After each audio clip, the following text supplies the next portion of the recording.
Good morning everyone, and welcome back to Trading Club 7U. Today we're discussing a crucial topic in trading: risk management. Specifically, we'll be diving into stop losses, invalidation, and protecting your capital. Do you know what the number one mistake new traders make?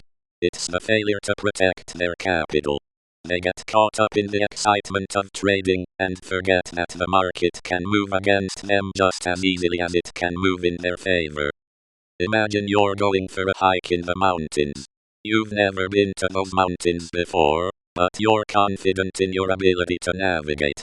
You set off, following a trail that's marked with signs and arrows to guide you. But what if you didn't bring a map? What if you didn't know the terrain? You might get lost, and that's what happens to traders who don't have a clear plan for managing risk. A stop loss is essentially a safety net that you place around your trade. It's an order to close the trade if the price reaches a certain level. Think of it like a tripwire that's set at a specific height. If you walk into the wire, it triggers, and it stops you from going further. For example, let's say you buy a stock at 100. Your target is 120, but you're also concerned that the stock might drop back to 80. So, you set a stop loss at 80. This means that if the price falls below 80, the trade will be automatically closed. This way, you can limit your potential losses to 20, which is a more manageable amount for your trading account. Now, here's where things can get tricky.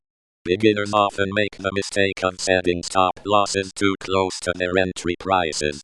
This can lead to being stopped out prematurely, or worse, getting caught in a whipsaw where the price moves against them, and they get stuck in a series of small losses.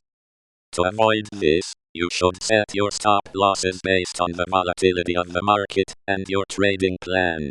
If you're trading a highly volatile stock, you might want to set a stop loss further away from your entry price. For instance, if the stock you're trading is known to move 50 in a single day, you might want to set your stop loss at 2030 below your entry price. Another important concept to understand is invalidation. Invalidation refers to the process of reviewing your trades and adjusting your stop losses as the market moves. It's a continuous process of updating your plan based on changing market conditions. Let's go back to our hike analogy. Imagine that you've been walking for hours, and the terrain has changed. The trail is no longer easy to follow, and you realize that you need to adjust your route. That's what happens when you invalidate your trade. You update your stop loss to reflect the new market conditions. Invalidation is especially important when the market is making a strong move in a particular direction. In this case, you might need to adjust your stop loss to keep up with the market. For example, if you buy a stock at 100 and it moves up to 130, but then starts showing signs of exhaustion, you might want to set your stop loss at a level that takes into account the new market reality, such as at 110 or even lower. Now, it's time for a practical exercise. Take a demo chart or your paper trading journal and practice setting stop losses for different trades.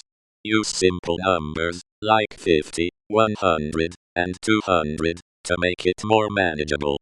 Practice invalidating your trades by updating your stop losses as the market moves. Here's an example to get you started. Suppose you buy a stock at 150, and your target is 200. You set a stop loss at 120. However, as the market moves, you notice that the stock is forming a strong support level at 160. To update your stop loss, you might set it at 155, which takes into account the new support level. This way, you can adjust your risk management plan to reflect the changing market conditions. Remember, the key to successful trading is to have a clear plan for managing risk. Don't get caught up in the excitement of the market, and always remember that you're trading with real money. It's better to have a stop loss in place and adjust it later than to get caught without one and lose too much money. That's it for today's lesson, and I hope you found it informative and practical. Don't forget to subscribe to Trading Club 7U for more lessons on risk management and trading. We'll see you in the next lesson, where we'll be discussing another crucial topic in trading: position sizing. Thanks for watching, and we'll catch you later.